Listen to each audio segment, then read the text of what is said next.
It has been a few weeks since I've been able to link up with my guy, So Real Sunil, but he is back in the building, ready to take flight with his NASA sweatshirt. You got to love it.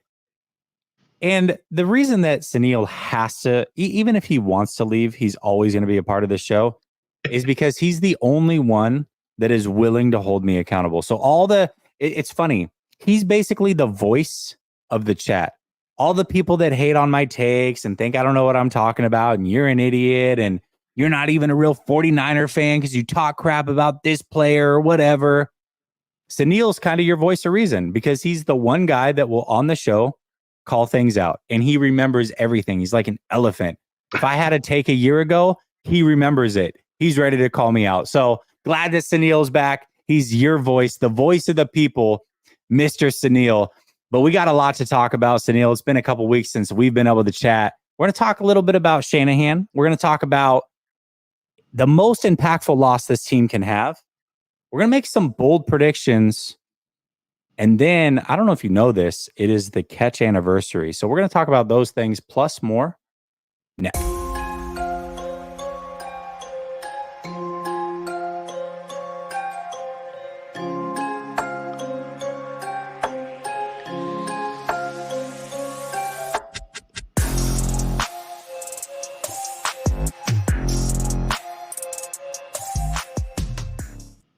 All right, welcome back to Last Second Sports. We are giving you our take down to the last second, and it's Wednesday, and I got my guy, So Real, Sunil in the building.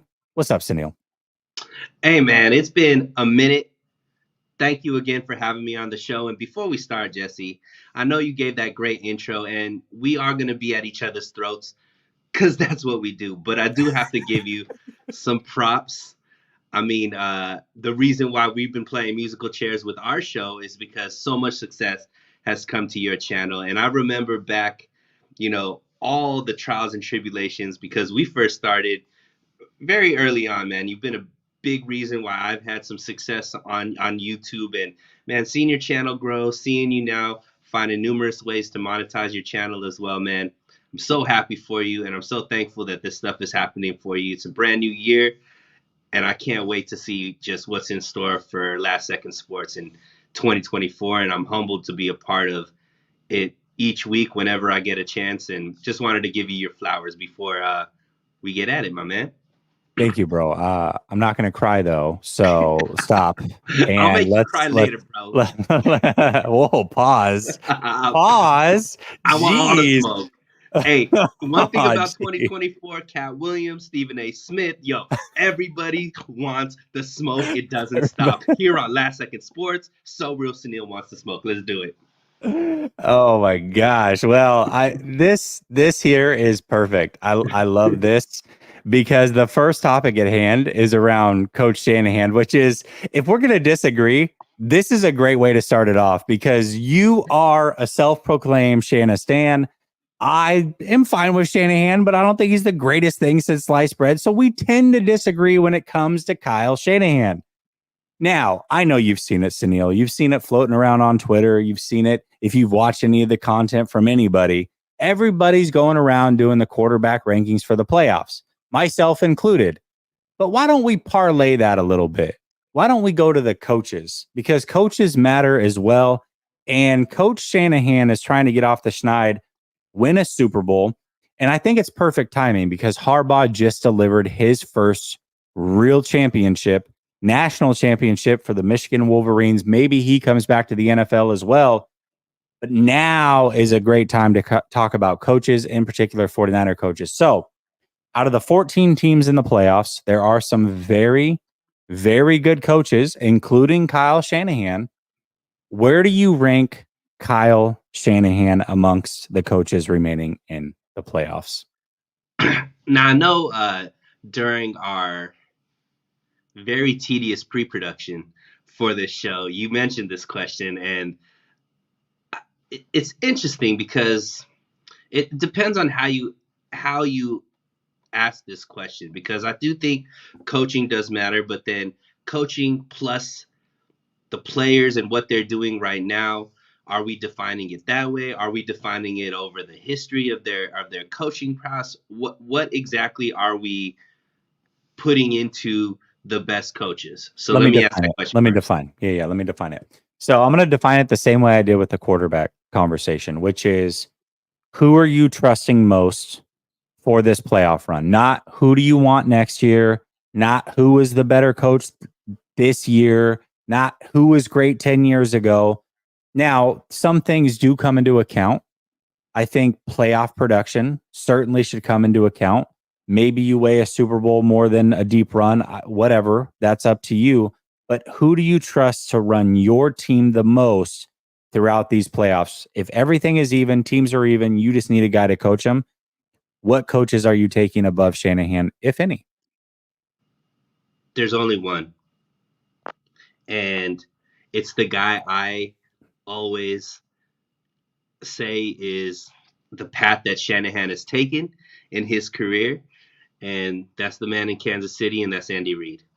To me, he's the only person that I could definitively say is better than Shanahan, just because I've seen him have so much success in multiple places with multiple different quarterbacks and multiple different teams. So to me, Andy Reid is the only person I could definitively say is I would take over Shanahan. Everybody else that's on the list that and I'm sure there's a lot of arguable. I mean, there's some great coaches that are in the playoffs right now. Obviously, Harbaugh with Baltimore. You have Tomlin's. McVay with the Rams. You have Tomlin with Pittsburgh are all championship level coaches. However, for me, the only things you're gonna say is this coach is better than Shanahan is because they have a Super Bowl. Shanahan doesn't. When it comes down to X's and O's, when it comes down to getting the best out of their players, when it comes down to actual who I feel like is gonna get the best out of the roster, Andy Reid is the only person that I would say could be higher than Shanahan. But even then, I'm not going out on a limb. I think that even then, I might still choose Shanahan over Andy Reid. But in the discussion, at least I would say is Andy Reid. Yeah, I mean, I think Andy Reid is clearly the one guy, right? He's won multiple Super Bowls as of late. He's done it with multiple different teams. I think that one's clear. I think after that you can start to really have conversations and make arguments. I'm also going to put Harbaugh up there.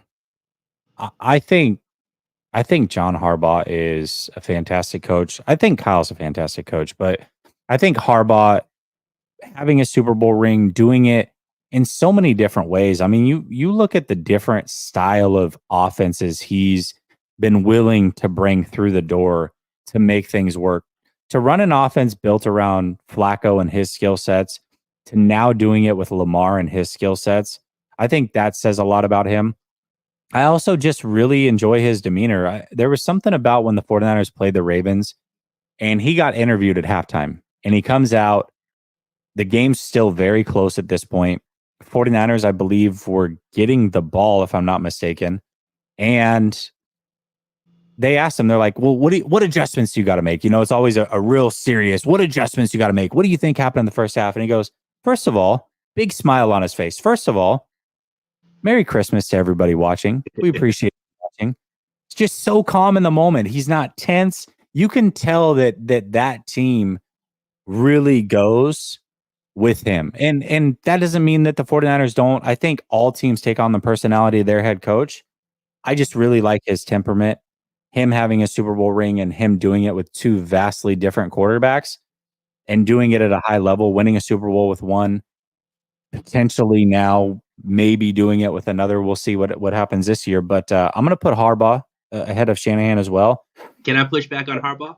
Yeah, go ahead. Go ahead. So I agree with you. I mean, he's a great coach. He's definitely somebody up there. But this is where my pushback with Harbaugh is. If you take away the Flacco ring, which obviously is a big if you take away, and you just look at what he's done uh, with Lamar. Lamar's probably getting his second MVP this year, but they've never made it. to the championship game. I think Lamar Jackson is 1-2 in the playoffs. And if he didn't have the Super Bowl in his back pocket, the way that John Harbaugh would be killed for having a top tier quarterback and not having any success to show for it, Jesse, to me, that's where I think the Super Bowls sometimes cloudy what the criticism is, right? So you can say all the criticism that Shanahan has gotten from people is because he doesn't have that Super Bowl ring in his back pocket. But if he did have that Super Bowl ring in his back pocket, I think you're looking at how John Harbaugh is looked at. I do think he's a great coach, but if you're saying, is he maximizing the team that he has? Is he maximizing the quarterback that he has? You have to say, as of yet, and obviously this year is still not done, but as of yet, you have to say it's a disappointment. Yeah, a couple things that I want to look at, and I'll push back on your pushback with Harbaugh. I think, first of all, I think winning a Super Bowl with Joe Flacco in the AFC at that time was a miracle in itself, an absolute miracle in itself. I mean, you look at the quarterbacks that were in the AFC at the time: Peyton Manning, Ben Roethlisberger, Tom Brady. It was a gauntlet over there to even make it. And then they came in. 49er fans, we know this very well. The 49ers were the better team. They should have won that Super Bowl. Joe Flacco played out of his mind for that playoff run. And yes, Joe Flacco deserves credit for that. He was the one actually doing that. But to win a Super Bowl with Flacco says a lot. I think the other thing is this, also recognizing when to pivot on his offensive coordinator was a big deal here, because he had Roman, and Roman is kind of the perfect coordinator, offensive coordinator for young quarterbacks who are very mobile. Saw it with Kaepernick.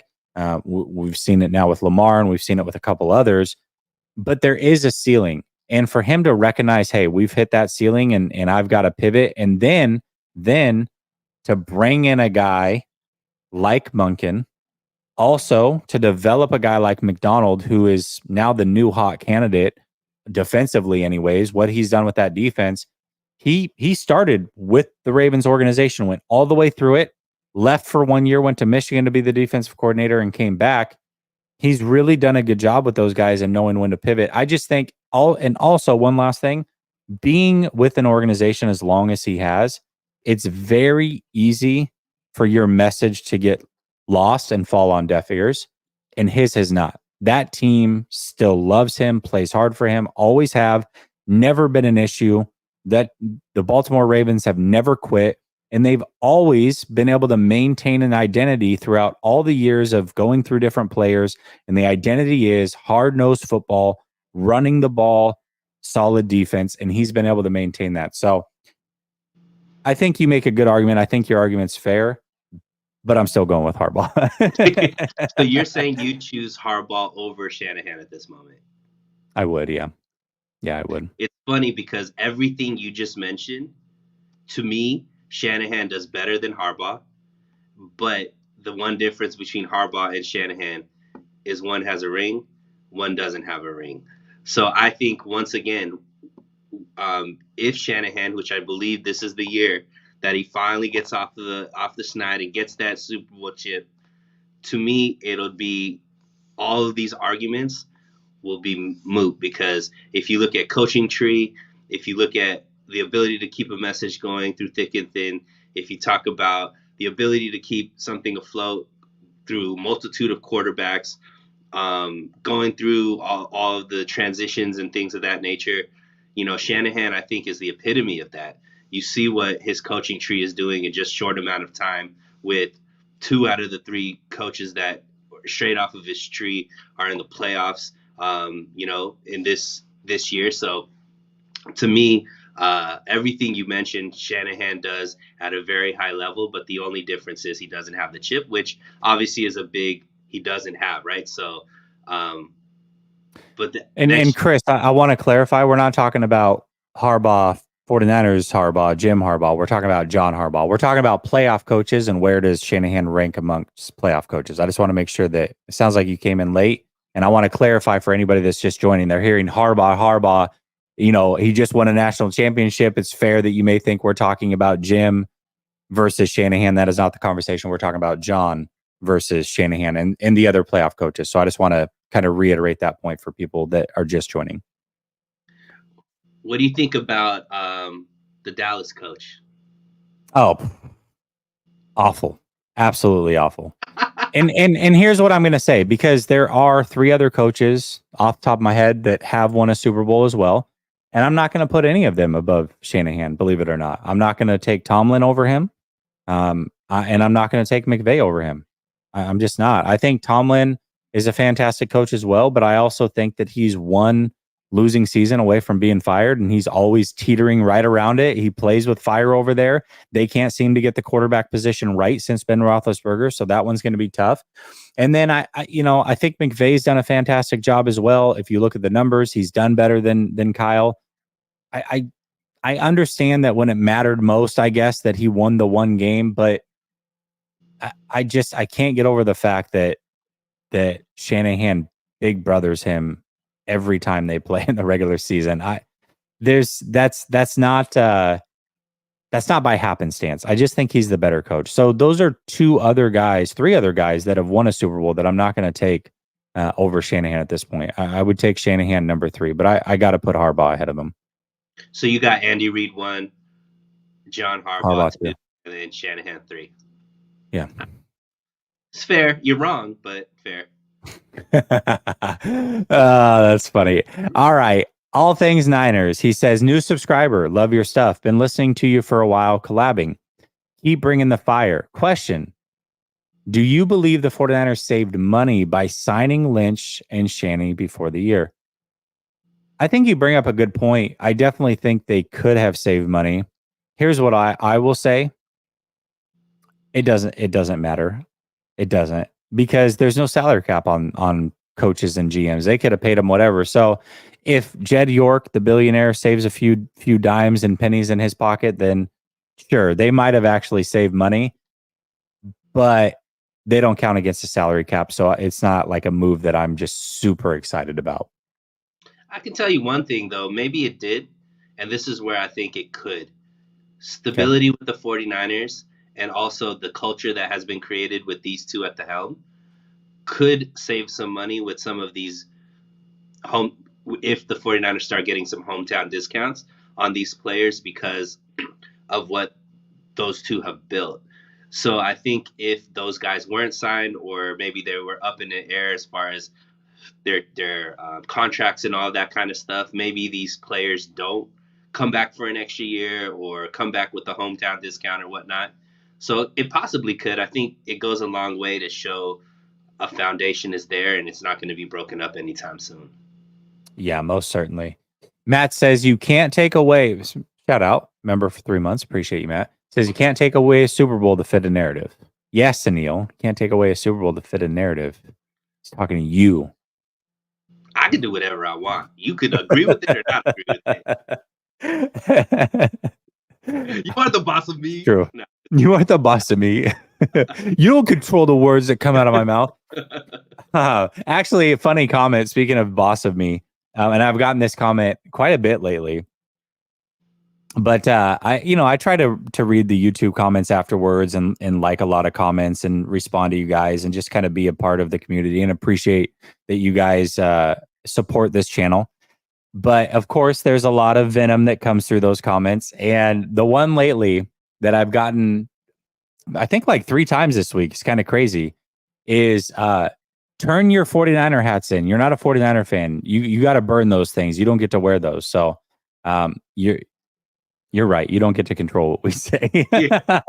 Basically, like, back to what Sunil said. God forbid, Jesse, we actually watch other teams outside of the 49ers and have opinions. God forbid we actually enjoy the sport. And it's not just one team that we watch and then we turn it off. Yeah, I mean, that's like the wildest thing, is that you could compliment another player from another team, or say maybe this player is better than one of the player at the same position on our team, and that all of a sudden makes you not a fan.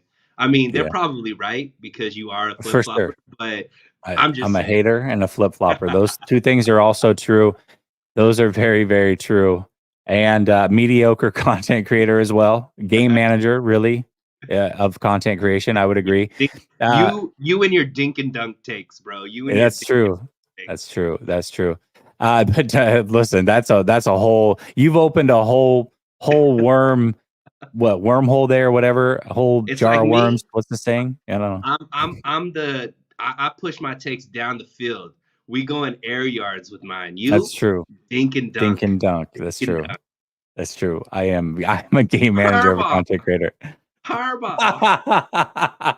Hey, I want to say this though. Anybody in the chat, the reason I actually brought that whole thing up about the people saying that I got to turn in my hats and stuff, because one of the questions that I asked back, and I don't believe I've gotten an answer yet. So maybe somebody has the answer in the chat.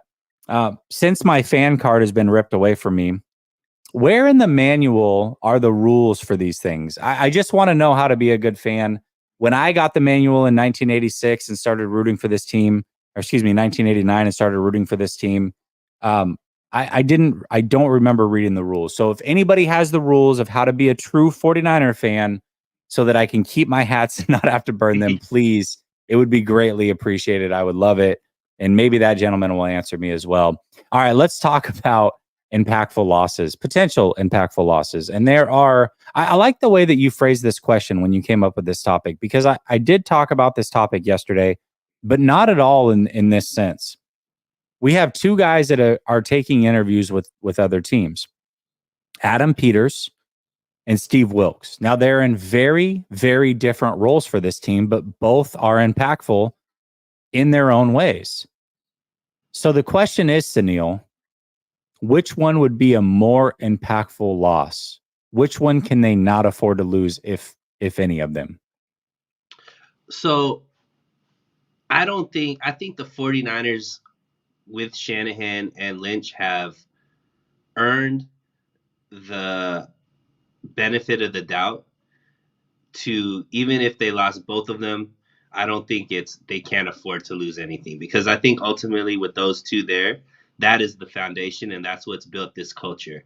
However, that isn't to take away that I think both losing both of these or either one of them is impactful. And I want to start with Wilkes because I wasn't as high on Wilkes as you were, because I hadn't, even though he's well respected and people, liked him, and he's, a player's coach, his numbers and what he had actually like coached as far as defenses, nothing really was that impressive. And when he first came to the 49ers, he obviously had, some success in the beginning, but then you know, he had some real failures that you could look directly at him and say maybe some of his decision making, play calling, and the way he's handling, the team were questionable. And I think he's bounced back and proven all the naysayers, including myself, wrong, and deserves respect, and has become an integral part of this team. It seems like his relationship with Fred Warner seems to be better. At least it sounds like it's been better than maybe some of the previous coaches who we all know and love, and Saleh and D'Amico. But with that being said, there's a track record that we've seen defensive coordinators can leave and be replaced extremely quickly without this defense taking any steps back. And when it comes to Adam Peters, a lot of these late round steals that we hear about, a lot of these late round draft picks seem to be directly associated with Adam Peters. And whether or not it's him making those calls or his ability to develop a scout team that's able to find these gems, to me, that is something that has masked maybe some of the deficiencies of this team, that has been why this team has continued to have the depth that it has and continue to have the success that it has, is when you could find all pro level talent in these later rounds that could come in and make impacts in, year 1, year 2, year 3. And losing that, I think, is going to make a much bigger impact, because now I think that's harder to replace than the defensive coordinator, because we've seen Shanahan just gets it. He understands who the coordinator should be. The players are so used to it that it doesn't really create any issues, and the leadership on this team is able to seamlessly make that transition without it really affecting play. So to me, it's Adam Peters, but I think he's also the most likely to go. I do think Steve Wilks does stays another year, much like D'Amico Ryans did. I think he stays another year to really hone in the skills, show that he could do it in back-to-back years, and stick under Shanahan for one more year. But I do think Adam Peters doesn't come back because it's hard to turn down two waves of opportunities, and it looks like he's the hottest name out there for GM right now. Yeah, he definitely seems to be. Now, the 49ers did make the move in the front office and promote John Lynch, so maybe they give him the GM spot, but he's also not going to be in control. I mean, this isn't his team, it's not his baby. No matter what, and this is the interesting thing. It does sound like a lot of those late round gems were Peter's decisions, but we don't know that for sure. And I think also when we look at it, Adam Peters is not ever going to be able to prove that unless he does it as the GM. Then people will believe that it was him, right? So there's not really a way for him to win. This team's already established and doing well. If he wants to set his own path, he should go somewhere else. I just don't know what's more important to him. Is being close to home more important? Is setting your own path? Is being in charge of things more important? I don't know what that is for Adam, but I do believe that he would be a big loss. I'm going to take the other side of the argument, though, and I'm going to say Steve Wilks. And the reason I'm going to say Steve Wilks is because last year, the 49ers seemed to be scraping the bottom of the barrel when it came to figuring out who the defensive coordinator was going to be. And ultimately, it came down to two guys. One was Vic Fangio, who runs a vastly different defense than what Shanahan was comfortable with. And one was Steve Wilks, who doesn't run this defense, but was willing to learn it, learn its verbiage, even come to the sidelines after the bye week and fit his style around what was already in place. Meaning Kyle wants something specific with this defense.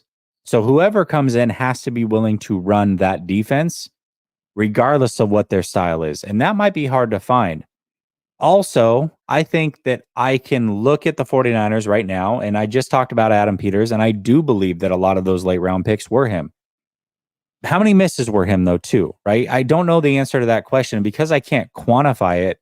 I can quantify what Wilks is doing, and knowing that the other candidates out there that might become available aren't that great, at least on the surface. I'm going to go with Wilks because what he's done is more tangible. So for that reason, I'll stick with him. I mean, you negated your argument with your argument. Once again, you're wrong. You just said that the 49ers scraped from the bottom of the barrel when it came to picking Wilks. I'm not saying bad coach. Fangio is a fantastic coach. What I'm saying is there wasn't many options available. You just said there wasn't that many options and the 49ers still got it right. But your argument is there's not that many options, so the 49ers should just stick with what they have. To me, that makes no sense. It does make sense. There's not many options. When it comes to defensive coordinator, they've shown time and time and time again that they will get it right. So to me, that's. But they were all in house. They were all except for Wilks. Wilks was the first hire out of house. And how many defensive coordinators are willing to just succumb to whatever it is that you do and be okay with it? Fangio wasn't. That's why Fangio's not here. I think Fangio would have been the preference if he was willing to kind of acquiesce. But what are you going to do? You going to go get Joseph Desai or whoever the hell? He might be an offensive coordinator, actually. Whoever the hell was calling plays for the Eagles. You going to go get one of those guys? Like, who's out there? I need you to stop with the first ever Indian coach in the league and stop with the disrespect, man. We represent. Is he an offensive coordinator? He might be an offensive coordinator. I just know he's on the Eagles, and they're awful on both sides of the ball. He was the defensive coordinator. Okay, that was shifted for Matt Patricia mid-year. But anyways, you just proved my point even further. Kyle Shanahan could do it from within, could do it from without, and he still is going to get it right because, like you mentioned, this is the reason why I think you're wrong. Is Kyle Shanahan is so defined in what he's looking for in a coach, it makes it easy to find that person because he knows exactly what he wants. So he's going to see it or not see it. So he's always going to get that right because it's like just a cookie cutter and you fit that cookie right into the cookie cutter. Also, I think that they've made that 49ers defensive coordinator position so attractive because of what it's developed. You stick with the 49ers defensive coordinator for 2 years and you're guaranteed a head coaching job, right? So to me, where you say they're going to be scraping from the bottom of the barrel, I think any defensive coordinator that has the ambition to become a head coach is aiming for that 49er job. So they're going to get the best of the best, whereas these other teams are going to be secondary choices because of what the 49ers defensive coordinator position has led to as far as coaching. So two things real quick. One, Wilkes came in and didn't only hold serve, he made them better. That defense is better this year than it was last year. I think that's a big deal. And for the first time in I don't know how many years, this secondary is actually pretty legit. All of those players in the secondary improved under Wilkes. So I don't know. I think it's a big loss. I really can't quantify what Peters. I don't know. I don't know for sure. I mean, we hear things, what have you, but how much of that are the scouts around him? How much of that is John Lynch? How much of that is ultimately Shanahan saying, "Hey, I call the shots. This is what we're going with." I don't know. I really don't know. Yeah. Now, I don't want to lose him. Trust me, I would love to keep both. That would be the preference. Promote him to GM, keep everybody in house, keep the continuity. But if I have to choose one, I have to go with a guy that I can at least see what he brings to the table. And he took what was already the best defense in football, and I think improved it, which is kind of crazy to say.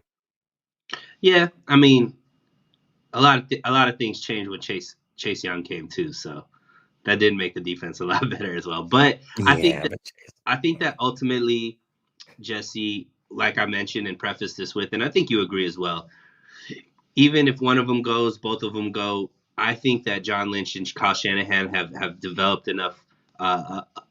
They should have enough of our respect at this point that they'll be able to fill in the gaps. Because one thing that is I guess, inarguable is this team has lost a lot when it comes to front office and coaching over these years, and it never has yeah. affected the product on the field. So to me, that's what happens to good rosters, good teams. You're going to try to pick people from these rosters because obviously they have something that you want to emulate. So to me, yeah, we're doing hypotheticals and we're saying, oh, this person, that person. But to me, my true answer is, yeah, it would be a loss, but I do feel like the 49ers will get it right. Yeah, I think they can overcome both of them. I agree with that. 49ers throwback says, imagine Kyle and Jim in the same division. If this happens, who would you take as your head coach to own the division? Well, Shannon, the only spot that Harbaugh's in to get is Seattle, and frankly, the 49ers are better. And Seattle, listen, as much as I say about Purdy and not believing he's a franchise quarterback, I believe that he's a lot closer to a franchise quarterback than Geno Smith. So the 49ers are a lot closer to figuring it out than Seattle is. And for that reason alone, because you can't predict, I have no idea where Seattle's going to go. There are a lot worse quarterbacks than Brock Purdy in the NFL. And if you're going to be better, you have to get that position right. And I don't know that Harbaugh would do that. So I would have to go with Shanahan and I would have to go with the 49ers. So yeah, I would go with the 49ers for that reason. And Shanahan, I guess. Matt says, I was told I'm not allowed to go on Twitter and cheer for the 49ers. Hold on, let me write down these rules and cheer for the 49ers because I said it's easier to prove BA is elite than Purdy. Okay, duly noted. I don't want to lose my card on Twitter either. Thank you for helping, Matt. Gammon says, I don't give a piss about nothing but the Tide, baby. Blitz, Bama, Blitz. Shout out to one of the greats, Nick Saban. Yeah, man. Nick Saban also done. That was a shocker. what an That was interesting an name, absolute right? shocker. Yeah. I feel like Huge.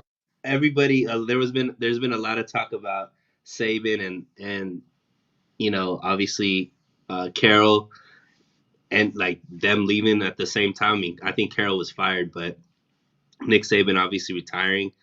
It's crazy, man. Those are two stalwarts, and even though Pete Carroll's in our division and has gotten the best of us, as far as winning a Super Bowl and stuff like that. It's interesting that those two stalwarts are now, out. I don't think Pete Carroll probably coaches anywhere else, man. He probably's just retiring as well, or staying in a consulting role or whatever with the Seahawks. Do you see him coaching at starting over somewhere else, Jesse?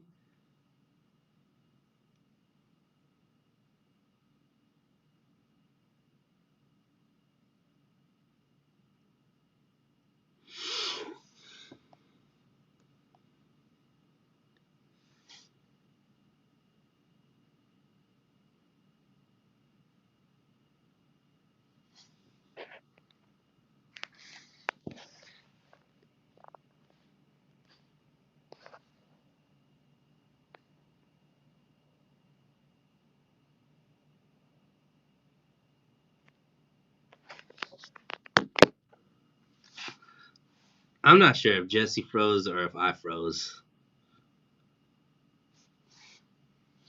and I can't see any of the comments because I'm on my phone. So, oh, I guess it is Jesse because he just texted me that he's restarting his computer. He lost internet. Wow, interesting. So, um, yeah, I can't even see the comments, but he'll be back, I guess. Um,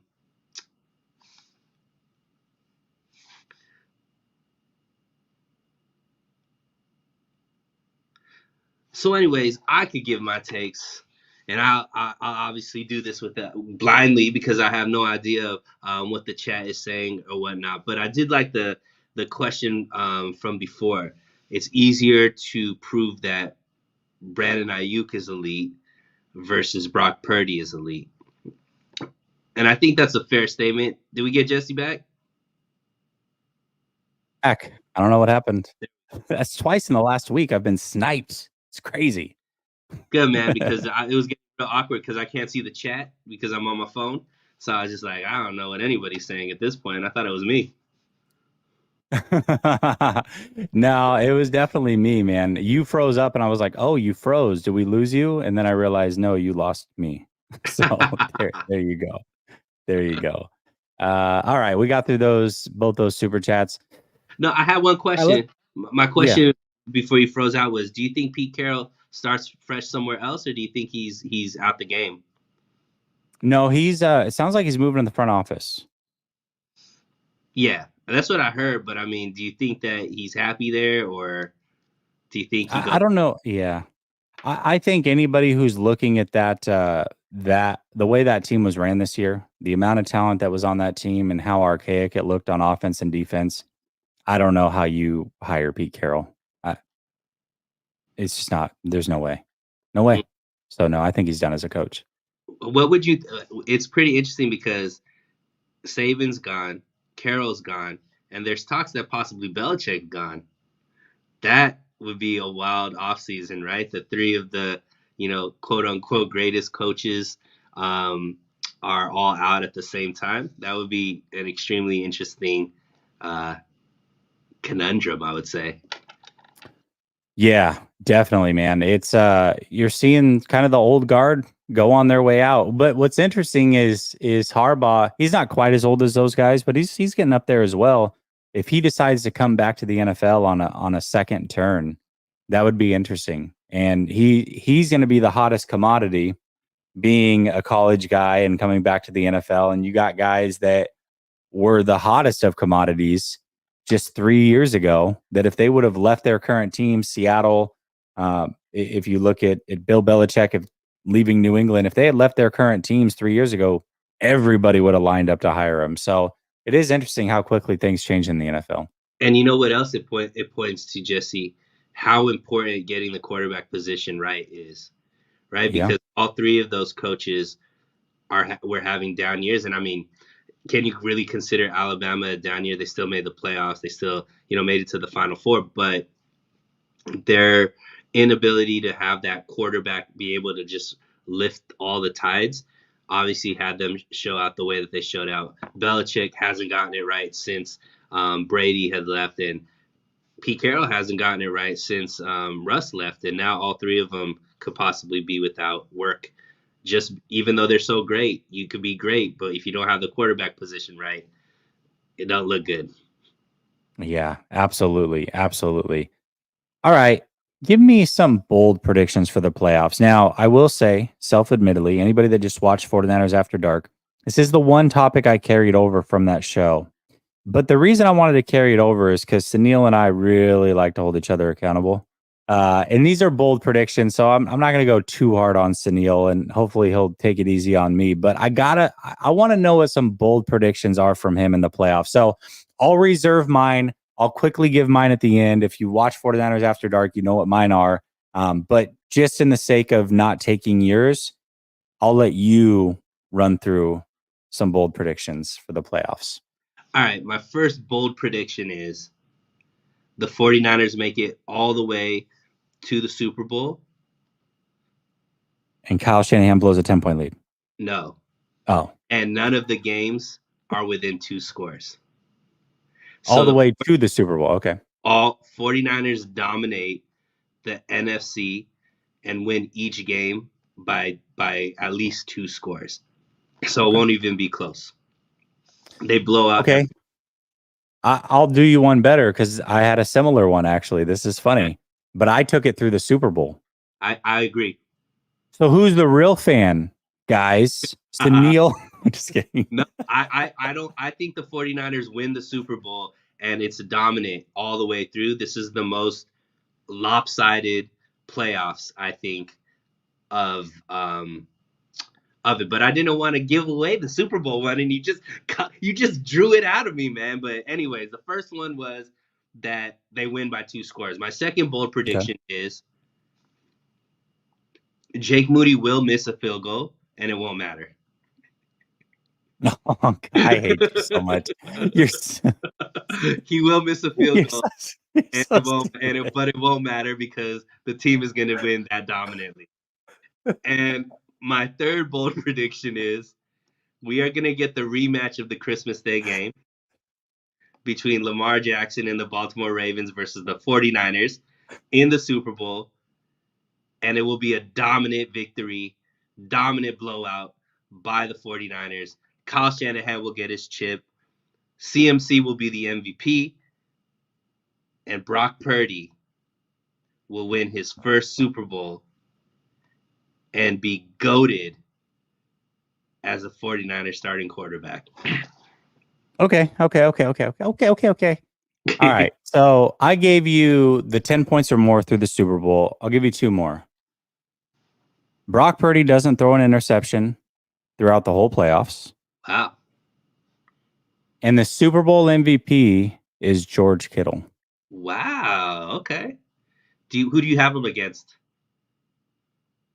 I haven't beaten the Ravens. Nice. Yeah. I mean, the Ravens are the easy choice, right? They're the obvious choice. But I mean, honestly, I really could see the Ravens losing along the way. They've got a tough, the AFC is no joke, man. I was going through the NFC teams, and I think the Rams are arguably the toughest choice for the 49ers. They're toughest team in the NFC for the 49ers. Them, whoever you want to go. I don't care if you think it's the Cowboys, Packers, whoever. I have four teams that would be a tougher matchup for the 49ers than any team in the NFC. That's how weak I think the NFC is. And the 49ers are just that much better than the NFC. So I do think their toughest test will come against the AFC, regardless of who they play. But ultimately, it's not going to matter. I just think the 49ers it's a team of destiny, man. Team of destiny. And the reason I'm going George Kittle Super Bowl is because I can't shake them losing and that video where he said, "I'll be back. Well, I will be back here."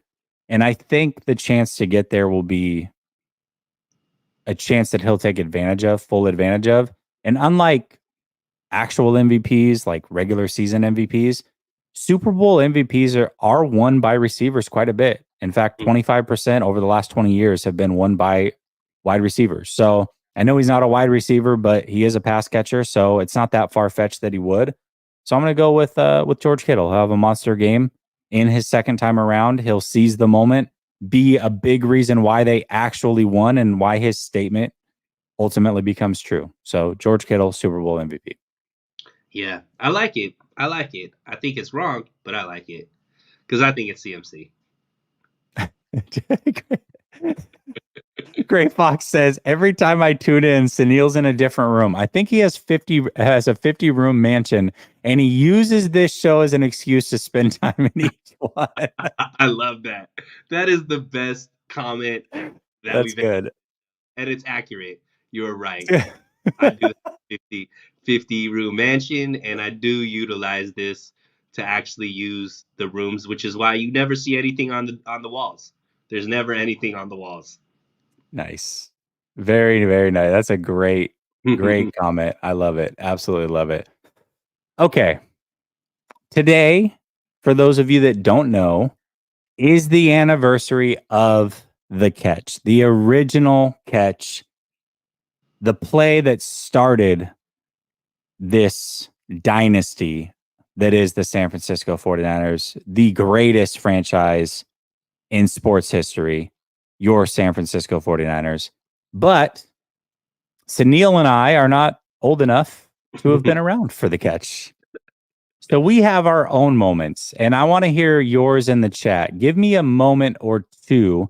And I know that 49er fans come in all ages. So there are some of you that aren't that old, and maybe what you remember is only 10 years old. This is the biggest memory you have. But give me the biggest memory or two that you have being a San Francisco 49er fan. It can be a season, it can be a play, it can be a firing, a hiring, anything that you want. What is a moment that stands out to you, Sunil, as a 49er fan that shapes who you are today as a 49er fan? Yeah, I mean, when you first asked this question, there a lot of things flashed to my head, but there's two that that stood out that I wanted to share. One is more based off of the success, and one is more based off of just sentimental and just how much fun I had. So the first one is going to be the Super Bowl that I saw the 49ers win. My favorite 49er of all time, Steve Young, throwing 6 touchdowns against the then San Diego Chargers to win that Super Bowl in such a dominant fashion, having my favorite player have the biggest game of his career in the biggest moment on prime time, I think was just amazing. And to be a young kid, I mean, I was like 11, 10 or 11 at that time. I think I was 10 actually. I was turning 11 that year. And it was the first time that my team had won the Super Bowl, since I have been a fan. And like I said, my favorite player having such a big game, to me, that was just an awesome moment. But the one most recent, man, and I've had a lot of great moments recently being able, now to go to more games as I'm an adult. But my first game in Levi South, I went with, one of my best friends. He's actually a diehard Eagles fan, but he came because it was like a birthday gift type thing. And to see the way that the faithful show up in Levi South, to see that it was just all 49er fans, Jesse, man, I don't know if you've experienced it. I don't think you've been to a 49er Rams game at Levi South, but it is insane that it's hard to find a Rams fan. Like in the bathrooms, it's all 49er fans. At the concession stands, it's all 49er fans. The tailgate, it's all 49er fans. Like it's just a sea of red. And I remember the game that I'm talking about specifically was like right around Halloween or on Halloween. And there was a sign that made it onto the telecast as well. And it was like, Rams fans dressed up like 49ers fans for Halloween. And it was just, Okay. that's how much that the Rams just have to accept that they don't have a home field advantage in LA, that it's always going to be 49ers just buying up all of the tickets. And to me, that was just an amazing moment to experience it myself. And we obviously won that game, and it was just a fun environment because everybody's cheering for the 49ers, and you could barely hear anybody actually cheering for the Rams, even though it's allegedly their home stadium. Yeah, the 49ers travel so well, man. What really kind of hammered that home, and I knew it, obviously. I think watching them march through the streets in New Orleans and taking over that stadium was a huge deal in 2019. But seeing it for myself in Pittsburgh this year, Pittsburgh of all places, because Pittsburgh is an AFC team nowhere near San Francisco or California, and also a historic team Mm-hmm. And in the first game of the year, you would expect everybody's excited about their team. And Pittsburgh had a lot of expectations going into this year. So I would have expected that it would have been very hard to take over that stadium. Now, give Pittsburgh fans credit. It was not like a 60-40 split Niners by any means, but seeing about 35-40% Niners fans in that stadium, I thought was pretty damn impressive. Game one of the year against a historic franchise like that. So for me, that was really, really huge to see as far as the 49ers traveling. Now, moments wise, gosh, there's so many, man. You mentioned one of them, the Super Bowl. Little ancillary moments that stand out in my mind. Jerry Rice tearing his ACL, coming back that same season, having a phenomenal game against the Broncos and then breaking his kneecap. For some reason, that stands out to me. Garrison Hurst, 96-yard run against the Jets in overtime. Little moments like that stand out to me as well that I just kind of will always remember. What was that? Raheem Mostert game against Green Bay. Yeah, Raheem Mostert game versus Green Bay. But the two that stand out to me besides the Super Bowl, I mean, I think that's definitely a given as well. It's the only one I've seen the 49ers win that I can fully remember. But the catch two was huge because at that age that I was when after the 49ers won the Super Bowl, and then the Green Bay Packers kind of came out of nowhere. It was like, who is this team? It's the 49ers, it's the Cowboys. Nobody else should be this good. And Green Bay came out of nowhere. They beat the 49ers 3 straight times in the playoffs before the catch two happened. And in fact, they had beaten them 5 straight times, including earlier that season. In all the playoff games, they won by double digits. They were blowing the Niners out. They owned the San Francisco 49ers. And here we go again. 49ers against Green Bay, 4th straight year. You got the Packers rolling into town. This is the biggest deal. And I was not confident in that game. I remember being a nervous wreck watching that game. And T.O. dropped the ball umpteen million times. Jerry Rice allegedly fumbled, but I mean, I didn't see it. There was no replay. So as far as I'm concerned, he didn't fumble. That was a clear catch, held on to that ball. And T.O. making that grab in that moment, young T.O., before he's truly T.O., he was just Terrell Owens still, before he'd become that guy that we now know as T.O. and a top 3 receiver in NFL history. He was just Terrell Owens trying to make his way in the NFL, playing alongside Jerry Rice. After all those drops to make that catch, you see the emotion on his face. The call was the best call ever. Man, that's the one moment. So for me, on this anniversary of the catch, it's the catch 2 because that's what I remember. Catch 3 was also phenomenal. I don't think it gets talked about enough. But the other one, and it's interesting that both of these moments are very early on in the playoffs, and the 49ers didn't do squat after it. But still, the other one, 2003 playoffs against the Giants, down 24 points.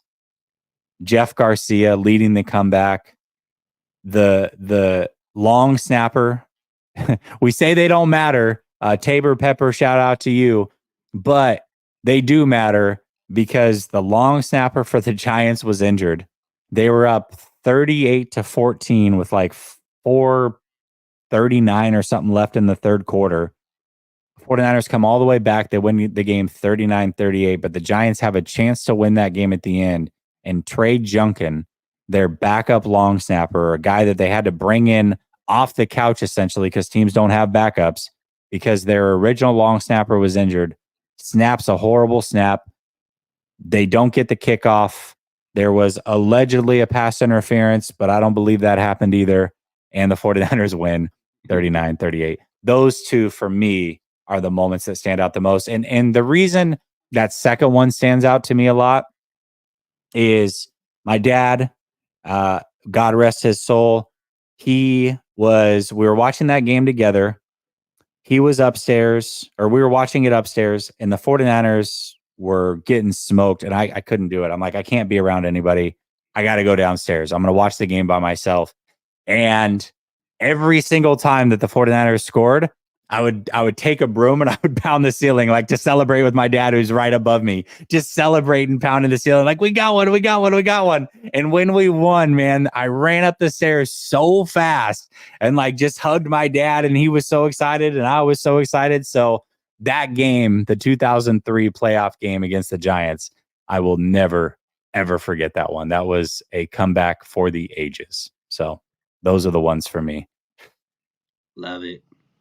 Ryan says, I was at the Seahawks 49er game in 2019 in the Hawks Nest in the end zone and got to see Green Line's goal line stop.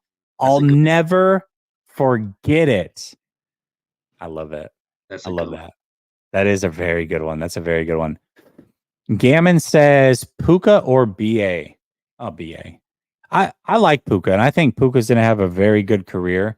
But Puka is a specific type of receiver to me, and maybe I'm putting him in a box. Maybe he can do a little bit more, but he's a lot like Cooper Kupp in the sense that you get a lot of crossing routes. He's going to get a ton of catches, but ultimately he doesn't stress a defense the way that a true outside receiver can. A guy like BA can and Jefferson and some of these other guys. So I would go BA. Who would you go, BA or Puka? BA is one of my top 3 favorite players on the team, so it's always going to be BA. I'm the one saying I think BA is better than TO. Yeah, that's true. That conversation did start with you about a month ago. You really got people fired up. His second question is Purdy or Stafford. I assume that you're going for right now. Stafford's the better player. I don't personally think it's debatable, but I would go Stafford. Obviously, if I'm starting a team, Purdy's much younger, so I would roll with Purdy. Who would you go with right now, Stafford or Purdy? I think for this system, Purdy. Okay. It's a cop out of a way to answer that, but sure, go ahead. I mean, if do I get the salary in this system? Just saying for Kyle Shanahan, Purdy. I think okay. Kyle Shanahan and Purdy are perfect for each other, and it unlocks the best. I think Stafford is a little more. I think Stafford needs a little bit more freedom than maybe Kyle Shanahan will allow him to have. That's a possibility. So yeah, I don't think you get the best Stafford necessarily under Shanahan, whereas I think you get the best of what Purdy can give. Maybe because of the limitations that he might have over Stafford. Okay, Shanahan's not the coach. Purdy or Stafford? Stafford. Okay. All right. I just wanted to make sure. I feel like a lot of people, it's funny because I see it. I see how people skirt around. And I'm not saying you were doing this and you ultimately gave me the answer, but a lot of people, when they're asked, give me your top 10 quarterbacks or give me this, people are so afraid to say anything other than Brock is elite because the mob will come after them.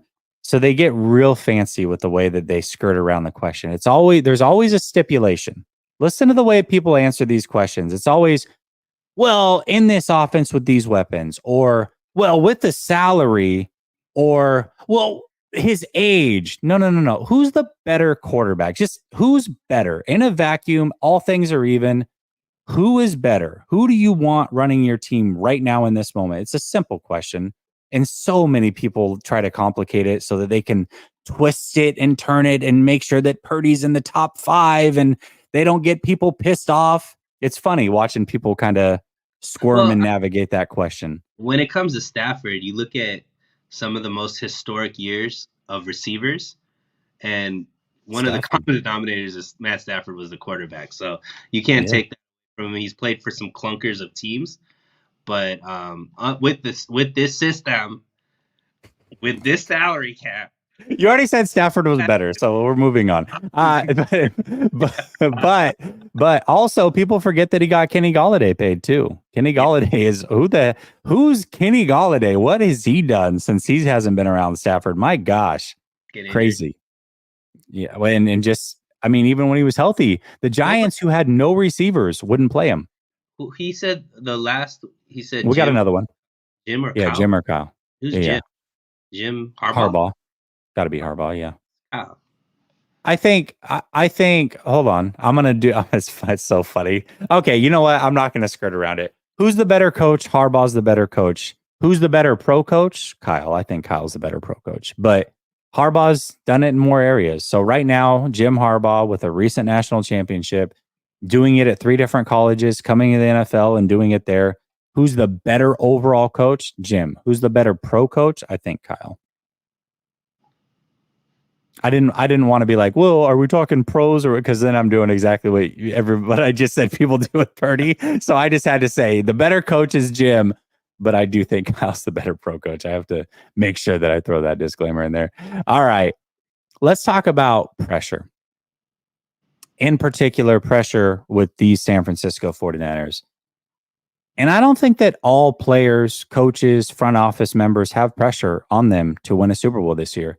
I think this team ultimately is expected to win a Super Bowl. I think anything less than a Super Bowl would be disappointing. If they somehow don't make it out of the NFC, I think that would be the ultimate disappointment to this season. So if the 49ers don't reach that ultimate goal, or even if they do, but along the way, who do you think should feel the most pressure? Who has to get it done this year?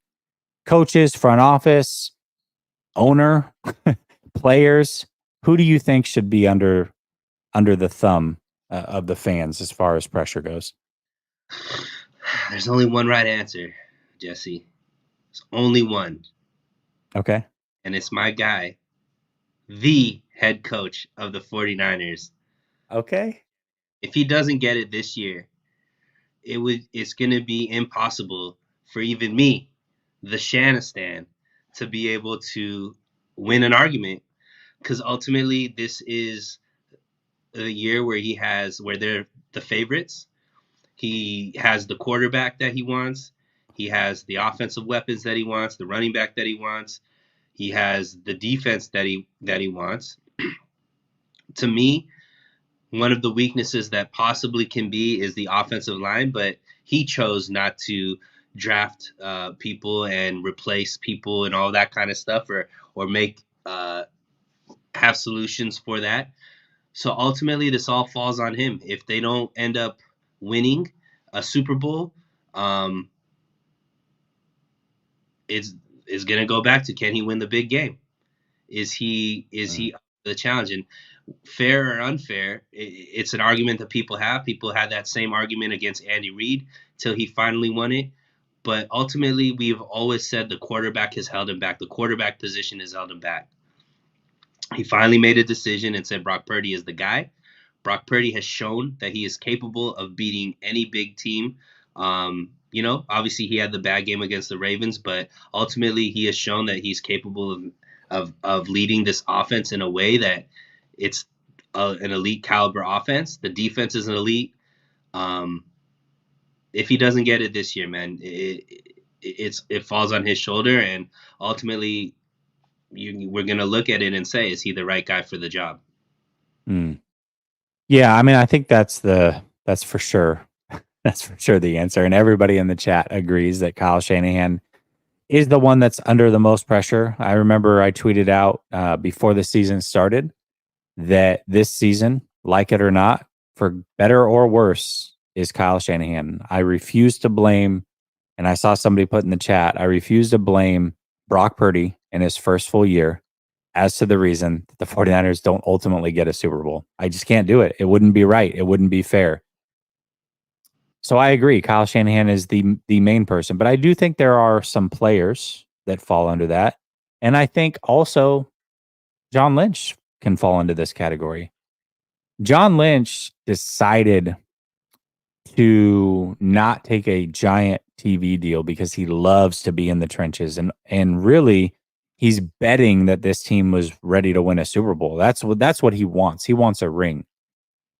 And if they don't win and he got an extension along with Kyle, I think that puts some pressure on him. And maybe the pressure's in his hands where he can say, hey, I'm going to go back and do TV now because it just ultimately didn't get it done. But I think that it might turn his hand on that. He might change his mind. So I think there's pressure on him. And I think all the players that are a little bit older on this team, I think there's pressure on them. I'm looking at guys like Armstead, Kittle, uh, Trent Williams. I those players that were here the first time that are a little bit long in the tooth, this might be their real last opportunity to get it done. So I think there's a lot of pressure on them as well. Otherwise, they may never get another chance. So I think there is pressure on people other than Kyle, but the ultimate pressure, yes, 100% Kyle Shanahan. Absolutely. Yeah, I mean, I think people feel pressure, but ultimately the people that are going to be judged, I don't even think Lynch is going to be judged if they don't win, because ultimately his job is to get the best roster on there. He pulled the trigger, got Chase Young here. He's made the trades. I don't think anybody looks at this roster and says this roster isn't good enough to win a Super Bowl. So ultimately, that's what's in John Lynch's hands, right? He can't go out there and actually execute a game plan, create a game plan. His job is just put together a roster that's a Super Bowl caliber roster, and everybody believes that this roster is. So ultimately, I don't think you could blame John Lynch. The players, obviously, they play the game, but in their own position, they only can control so much, right? Armstead could only control so much. He could have a great game and they could still lose. It's not on Armstead. Fred Warner could have a great game, they could still lose. It's not on Fred Warner, right? Because it's 22 players on the field at all times. So the one person that the game plan is about, getting the team ready, the decisions throughout the game, all of that ultimately lands on Kyle Shanahan. And if he doesn't get it done, I know, me being out on the limb saying, he is the second best coach in the playoffs and maybe even the best coach in the playoffs. It's going to be hard to argue against anybody that's trying to say you're wrong, Sunil, because ultimately, if he doesn't get it done with this roster and this route where you've mentioned the NFC is down, even though you say the AFC is tougher, I don't think there's any world beaters over there either where they're like significantly better than the 49ers. So ultimately, this is his best chance, best roster.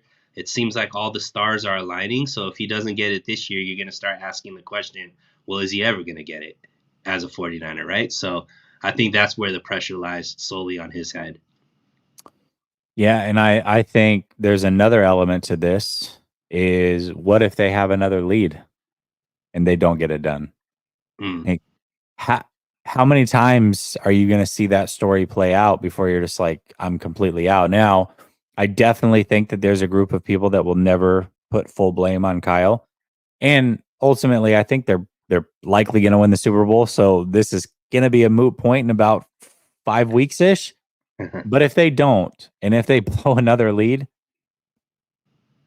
oh, I mean, I don't know how you Jimmy justify G that ain't one. here to be blamed. Jimmy G is not here to Exactly. be blamed. Exactly. So that's big. That's big. So I don't know. We'll see. We'll see how it plays out, man. Hopefully this pressure turns into diamonds and ultimately a Super Bowl ring. That's what we want to see. So Gammon says, who is your offensive MVP?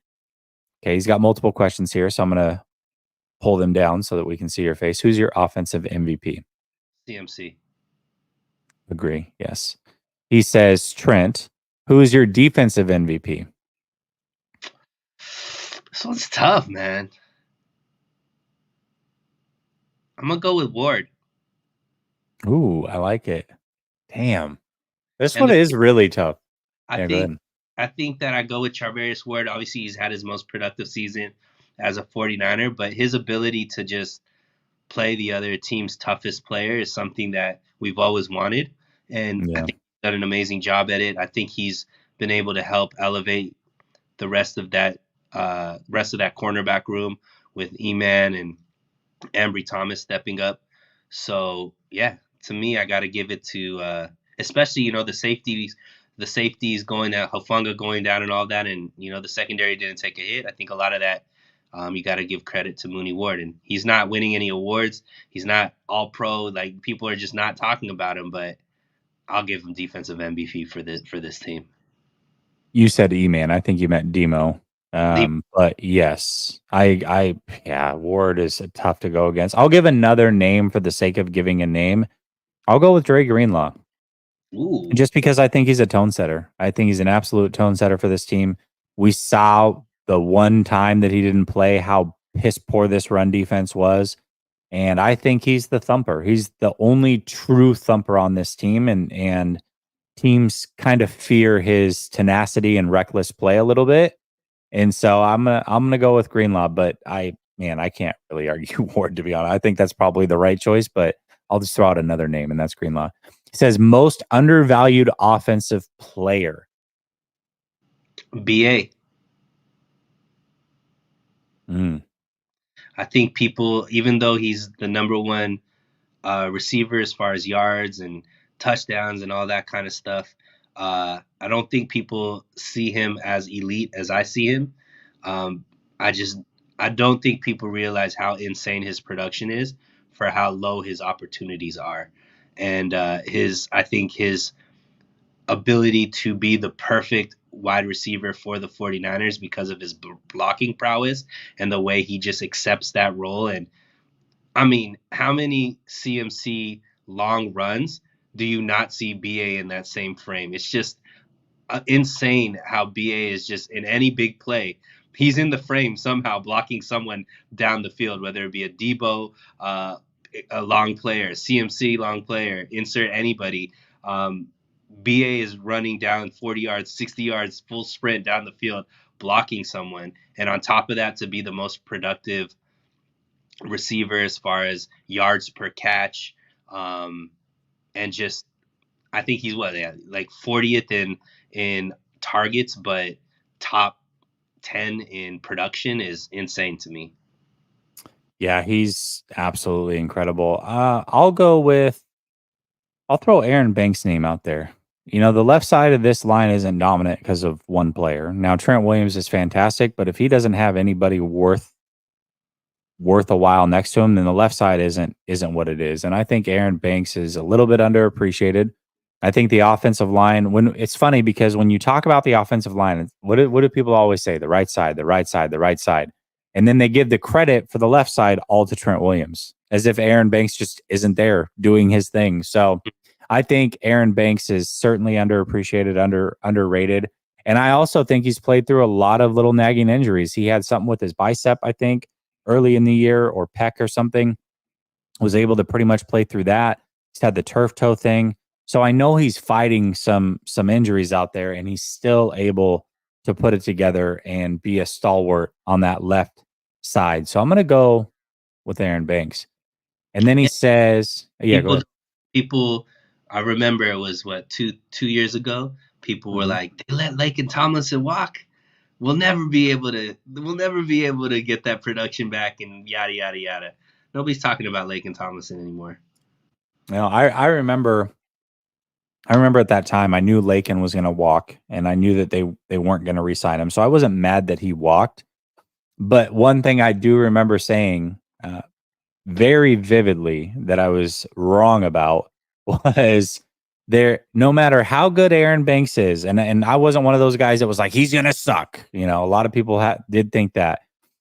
But one thing I said was, no matter how good Aaron Banks is, Lakin Tomlinson did just make a Pro Bowl. There's no way that Aaron Banks in year one is going to be at that caliber of player. So they are, no matter what, taking a step back, even if it's a slight one, at the guard position. And I was wrong because Banks was every bit as good right away as Lake and Tomlinson, in my opinion. So there you go. Aaron Banks definitely deserves his flowers.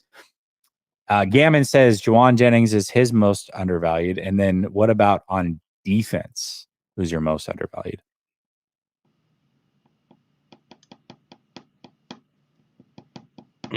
That's a good one because it would be between, excuse me, Gibson, Ambry Thomas, or Javon Hargrave. But I'm gonna go Ambry Thomas. I like it.